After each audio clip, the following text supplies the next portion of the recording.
Buongiorno gentili telespettatori, ben ritrovati all'appuntamento. Le notizie da Telefriuli, il maltempo che imperversato ieri sera in tutta la regione Friuli Venezia Giulia, oltre 50 le richieste di intervento arrivate alle centrali operative dei vigili del fuoco per allagamenti di case e scantinati, sottopassi e soprattutto alberi e rami caduti sulla sede stradale. Il servizio di apertura. Pioggia battente e vento forte, notata di maltempo in Friuli Venezia Giulia con numerosi interventi effettuati dai vigili del fuoco. Oltre 50 le richieste a causa di alberi pericolanti caduti sulla sede stradale, allagamenti di abitazioni e sottopassi. A Pozzolo del Friuli un'auto con 2 persone all'interno è rimasta bloccata nel sottopassaggio. Le zone più colpite sono state quelle di Dignano, San Daniele, Manzano, San Giovanni a Natisone e Udine. Nella destra tagliamento invece una squadra di volontari della protezione civile è intervenuta a Porcia, in particolare nella frazione di Pieve, dove numerosi alberi sono caduti a causa delle forti raffiche di vento lungo la bretella autostradale. Una pianta si è schiantata invece sulla ciclabile in via del Platano. Sempre a Pieve una casa è stata scoperchiata, mentre a Sant'Antonio sono stati segnalati allagamenti di strade e scantinati.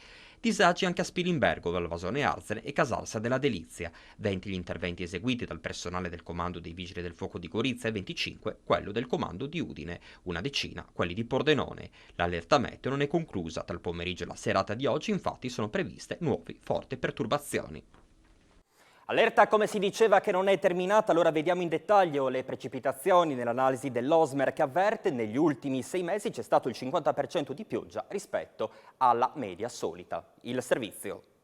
Ieri sera abbiamo avuto diversi temporali sulla regione con però piogge molto diversificate da zona a zona. Ha piovuto molto nella zona sud-est di Udine con picchi fino a 100 mm, zona di Pavia di Udine e Lauzacco, 50-60 mm nell'Interland di Udine, valori più alti fino a 95 mm ad Azida, verso il confine sloveno delle Prealpi Giulie. Valori importanti anche a Arba, 80 mm di pioggia, poi vediamo valori tra i 20 e i 50 mm su varie zone della media pianura, viceversa nella bassa pianura ha piovuto pochissimo e spesso in molte zone non ha neanche piovuto e così anche sulla costa. Rispetto agli ultimi 6 mesi possiamo dire che il deficit generale di pioggia in regione sia intorno al 60%, nelle zone più colpite, in altre solo il 30-40%, mediamente un 50% di pioggia in meno negli ultimi 6 mesi, che è un valore piuttosto importante.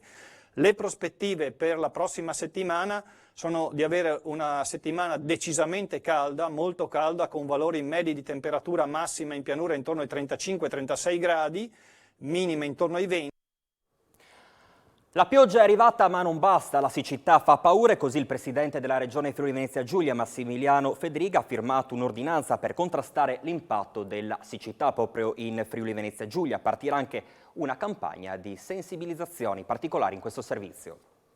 Un limite massimo di 200 litri di acqua al giorno per i pozzi artesiani e taglio dei rilasci di acqua obbligatori verso valle per andare incontro alle esigenze irrigue dell'agricoltura. Sono questi i punti principali dell'ordinanza che il presidente della regione Massimiliano Fedriga ha firmato per far fronte all'emergenza idrica che sta colpendo anche il Friuli Venezia Giulia. Contemporaneamente partirà anche una campagna di sensibilizzazione verso la popolazione e un appello all'uso responsabile dell'acqua. La forestale monitorerà anche i fiumi e in caso di necessità, anche con il supporto della protezione civile, metterà in sicurezza la fauna ittica. Il decreto stabilisce una deroga alla norma in vigore che prevede un deflusso minimo vitale di acqua all'interno dei fiumi, stabilendo che questa quantità possa giungere, in alcuni casi, anche ad un valore pari a 0. Ciò può avvenire a valle della presa di Zompitta, consentendo così di continuare ad alimentare il sistema delle rogge di Udine, Palma e Cividina. Stessa cosa è consentita anche sull'asta del fiume Isonzo. Inoltre, viene autorizzata la deroga per arrivare a rilasci anche pari a 0 a valle dell'invaso di Ravedis e dello sbarramento di Ponte Maraldi, allo scopo di garantire una maggior quantità d'acqua negli invasi a disposizione del Consorzio di Bonifica Cellina Meduna, con i quali consentire l'irrigazione delle vegetazioni agricole. La notizia era nell'aria, ma è arrivata proprio la notizia che è interrotto con un mese d'anticipo il contratto tra il comune di Udine e Sodexo, la ditta che si occupa della somministrazione dei pasti nelle mense delle scuole dell'infanzia. La ditta in 2 occasioni nel corso dell'anno scolastica era stata sanzionata per inadempienze per un totale di quasi 70.000 euro. La richiesta di risolvere anticipatamente il contratto è arrivata dalla stessa Sodexo con il beneplacito della giunta udinese. Non è ancora stato assegnato l'appalto alla ditta che sostituisce sostituirà la uscente Sodexo, che si occuperà nelle scuole dell'infanzia fino al 30 giugno proprio della somministrazione dei pasti. Domenica si torna al voto per 3 comuni in Friuli Venezia Giulia, è previsto il ballottaggio. Ora sentiamo quali sono le sfide e soprattutto le impressioni. Sono 58.828 gli elettori chiamati al voto per il ballottaggio dei comuni di Gorizia, Azzano Decimo e Codroipo. Di sicuro la sfida più importante è quella che si gioca nel capoluogo esontino, dove il sindaco uscente, Rodolfo Ziberna, tenta il bis e parte in vantaggio sulla concorrente Laura Fasiolo. Nel primo turno l'esponente del centrodestra raccolse 6.330 voti rispetto a 4.666 della candidata del centro-sinistra, uno scarto quindi di 11 punti in percentuale. Stasera si terrà il confronto elettorale nella trasmissione Screenshot a partire dalle 19.45. Ad Azzano Decimo, dove andò a votare il 55% degli elettori, a sfidarsi saranno Massimo Piccini in rappresentanza degli liste Azzano e Fratelli d'Italia ed Enrico Guin, che guida le liste Partito Democratico e Azzano insieme. Qui il margine nel primo turno è stato di appena 206 voti.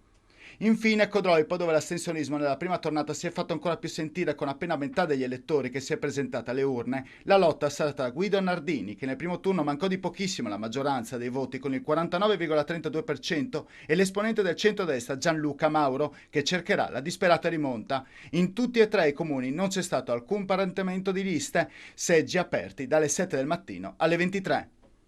Dopo 14 anni un cittadino rumeno salda il proprio conto con la giustizia. Nel 2008 a Trieste aveva scoperto la compagna a letto con un altro uomo, l'aveva trascinata in strada ancora seminuda e l'aveva poi derubata. Nei giorni scorsi al suo rientro in Italia, dove era arrivato per cercare fortuna, è stato sorpreso ed arrestato dai carabinieri.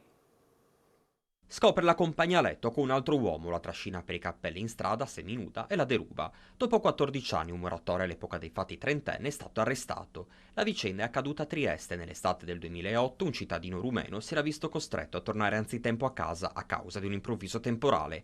Non avrebbe mai immaginato però di sorprendere la sua compagna a letto con un altro uomo. Il muratore era diventato una furia, tanto da prendere la donna e trascinarla per i cappelli in strada, ancora seminuda, strappandole di mano il cellulare e derubandola pure di 50 euro. La donna era finita all'ospedale, ma dell'ex compagno si erano perse le tracce. Qualche giorno fa, ben 14 anni dopo quei fatti, i militari del nucleo radiomobile di Aurisina, impegnati insieme alle pattuglie dei carabinieri di Vilopicina e di Basovizza nei controlli del retrovalico, hanno identificato quell'uomo, oggi 44enne, mentre stava rientrando in Italia per cercare di fare fortuna. Sull'uomo però pendeva un mandato di cattura, dovrà ora scontare 4 anni e 7 mesi di reclusione per rapina. Il cittadino rumeno si trova in carcere a Trieste.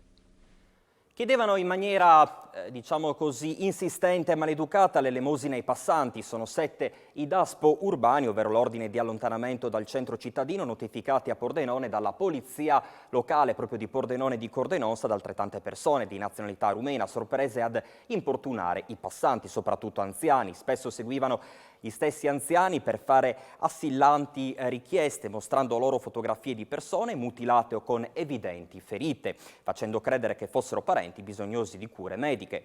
In orario di celebrazioni religiose, inoltre, si posizionavano fuori dalle chiese. L'Udinese inizierà, e apriamo il capitolo sportivo, il proprio cammino in campionato a San Siro contro i campioni in carica del Milan. Esordio in casa il fine settimana successivo contro la Salernitana, alla terza di nuovo in Lombardia per affrontare la matricola Monza. Quarta giornata Udinese-Fiorentina, quinta giornata Udinese-Roma, sesta Sassuolo-Udinese. Il 18 settembre alla settima l'Udinese incrocerà l'Inter, poi la sosta si riprende il 2 ottobre con l'8ª giornata con Verona-Udinese, poi alla nona Udinese-Atalanta. La 10ª Lazio-Udinese, 11ª Udinese-Torino, 12ª Cremonese-Udinese, 13ª Udinese che incontra il Lecce. Alla 14ª invece l'Udinese andrà a Spezia alle 15. Al 15° il 13 novembre, Napoli-Udinese prima della pausa per i mondiali. Si torna in campo alla 16ª giornata, il 4 gennaio 2023, con Udinese-Empoli. Juventus-Udinese alla 17ª, in programma invece l'8 gennaio, poi Udinese-Bologna e Sampdoria-Udinese per chiudere il girone d'andata il 22 di gennaio. Dal PNRR arrivano 5,7 milioni di euro per i giardini storici della nostra regione. Sugli scudi la Villa dei Claricini, Dormaper. Il Ministero della Cultura ha assegnato 2 milioni di euro alla Fondazione De Claricini Dorn-Packer per il restauro e la valorizzazione del parco della villa di Bottenico di Moimacco. Il progetto si è classificato 10° fra tutti quelli presentati in Italia. Con questo importante sostegno ci viene riconosciuta non soltanto l'importanza storica, culturale e ambientale del compendio della villa, ha detto il presidente della Fondazione Oldino Cernoia, ma anche gli sforzi che stiamo facendo per preservare e garantire la massima fruizione pubblica di questo gioiello del Friuli che ha ancora moltissime potenzialità da esprimere. Del fondo del PNRR, che prevede 151,5 milioni di euro di finanziamenti, beneficeranno altre 2 strutture in regione. Il giardino di Palazzo Coronini Kronberg a Gorizia con un finanziamento di 1,7 milioni di euro. 47° nella graduatoria nazionale, e il Parco del Castello di Miramare a Trieste, che riceverà un contributo di 2 milioni di euro, 68° posizione nella graduatoria. Era il loro primo show in uno stadio, sono riusciti a conquistare tutti. I Måneskin non hanno tradito gli oltre 27.000 fan che sono arrivati ieri allo stadio Teghile a Lignano per la data 0 del loro tour. 2 ore di grande spettacolo. I particolari in questo servizio.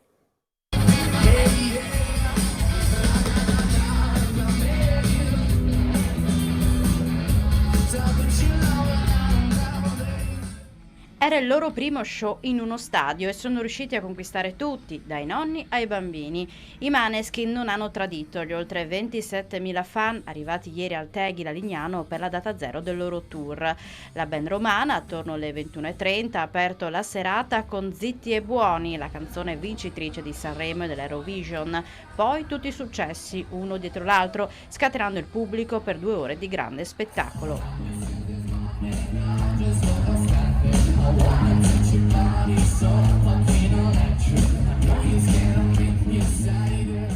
Stiamo lavorando, abbiamo appena iniziato, quindi questo il nostro sarà un lavoro a medio e lungo termine, ma vi posso garantire, questo io devo ringraziare gli operatori davvero e gli imprenditori del comparto, il Friuli Venezia Giulia sarà sempre di più terra di grandi eventi, terra di grandi concerti.